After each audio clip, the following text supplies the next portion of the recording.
I think that the Electoral Commission wants to see how far it can go before it is challenged.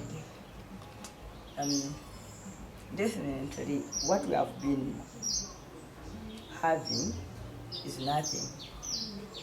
nothing near to what should be a political campaign. We do appreciate that there is COVID in the whole world, and as opposition, we had even offered to work with government until the fight against COVID in Uganda was monopolized, and the COVID turned into either a business for some people or a political tool for others. That's why you see so many people will die of COVID, because we have mismanaged the COVID. People only look at COVID as entrepreneurs. Results of COVID are sold, either to declare are you positive or not positive. They are sold. Some people are marketing around the so-called drugs. Everyone who passes out is baptized the COVID dead body and then attracts government burial expenses. So, when you politicize a disease, you are for it. That means you are not going to get everybody together with you to fight that disease, but people are going to resist your political tendencies extended through fighting a disease. That is quite unfortunate. But I mean, those are things we should go through as Ugandans.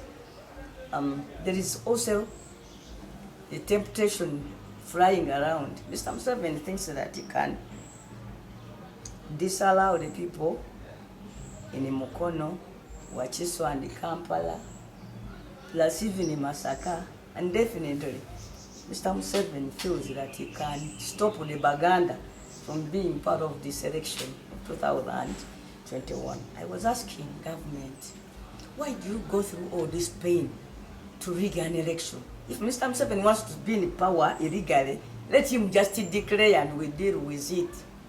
Instead of setting up a funny election. In Mukono, people have been attacking with violence my political meetings, moving with the police to shoot them. The other time we arrested 5 of them in Bakireke.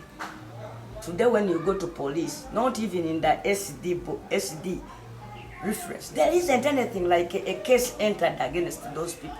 So this police was at my meeting to ensure that they beat me thoroughly, not that it stops the violence.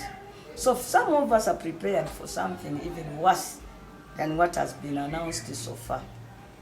I know we shall even go to Congo where one of these days, where certain areas are going to be stopped from voting. In Congo, free provinces where the opposition had the majority did not participate in the 2018 elections.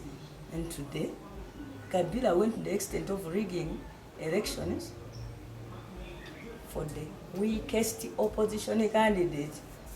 For example, Museveni can rig this election and declare Katumba the president. And then he has a parliament owned by NLM. You see, Mr. Katumba becomes our president just as a figure, but not the real president, and Mr. Museveni retains power. That is what Kabila did in Congo. So Ugandans should expect more from Mr. Museveni. He's not done. Even telling you that, okay, you will not campaign in Mukono, fine. What about voting?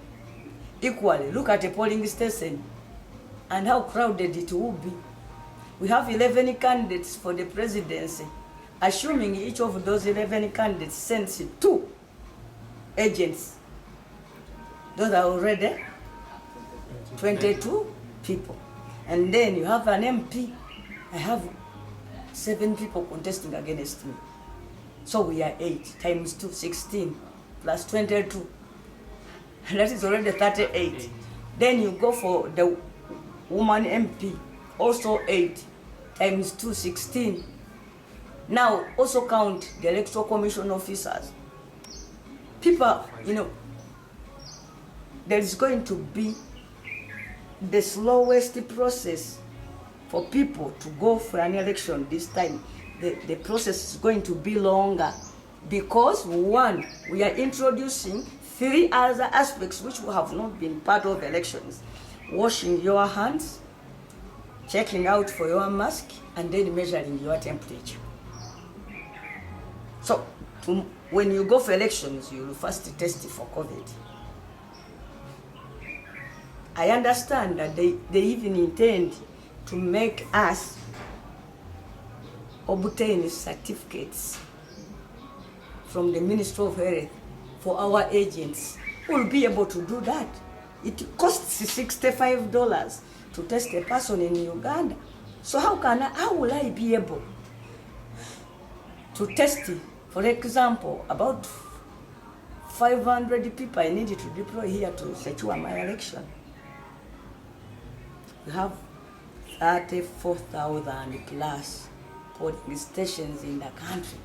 How will Mr. Sentamu and us, his supporters, be able to take over 100,000 people for COVID testing so that they can be allowed at polling stations? Because what we know, what is in plan, what they are planning is that any person who does not have a certificate satisfying that that person does not have COVID will not be allowed at a polling station as one of the managers of the election. You can only go without a certificate when you're a voter. And when you're a voter, you are supposed to wash your hands. You are supposed to have a mask. Anybody who does not have a mask will not be able to vote. But remember, government failed to give all people masks. You cannot say that people have money to buy masks. They don't have. So many will not vote because they don't have masks. And then when you go there, you have a mask, yes, you have washed your hands fine. The temperature gun is saying you have a high temperature. What will happen then? If when you have gone to vote, for example, me, I got Saza polling station. Suppose I reach there when my temperature is 40 degrees. How will I be handled? And you tell me, how will you make sure that even this temperature gun is not being played around with? So people will declare others sick just because they want to disorganize the elections. Look at it. We are going to have more activities at the polling station, but we are going to have less time at polling stations. Originally, elections would go on up to 5. Today we stop at 4. That has not changed. Museveni is not talking about lifting the curfew at 9 o'clock. By the time you collect the declaration forms in just one parish, it will already be 8:30. Here, I'm already here in Mukono. At my tally center, we collected the last declaration form from the polling station. And that polling station has consistently been in Australia. We get their declaration form past midnight. Yet I'm in the town here, I'm one of those smaller constituencies. But it is after midnight that we access the declaration form of Australia, and then in Chitega, because of the high numbers of people who vote from there. I have 60,000 voters at Chitega. Surely, even if they keep time, those 6,000 people will not be able to go through that system and they get it done by 4. Then we assume that tallying goes on up to 5, and then you run and deliver the box back at the district before 9. So what is going to happen with the curfews? Of course, we in the opposition are holding on. But the fact of the matter is that Uganda does not have an election from what is going on. Those people just are testing our patience that, let's see, will they accept this? We do accept, and say, sure. They have even tolerated that. They announce another thing. But the fact of the matter is that they don't want us to go for elections. They even attempted to do it in Parliament.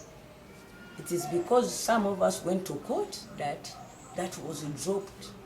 So what NRM had done during the amendment of the Constitution is what it is set to achieve in this so-called election. Some of us have even been targeted as individuals in a constituency like Mukono, where visibly everybody sees that Nambooze does not have an opponent. But they are trying their level best to rig this election and declare someone who will not be able even to get 10,000 votes on his own.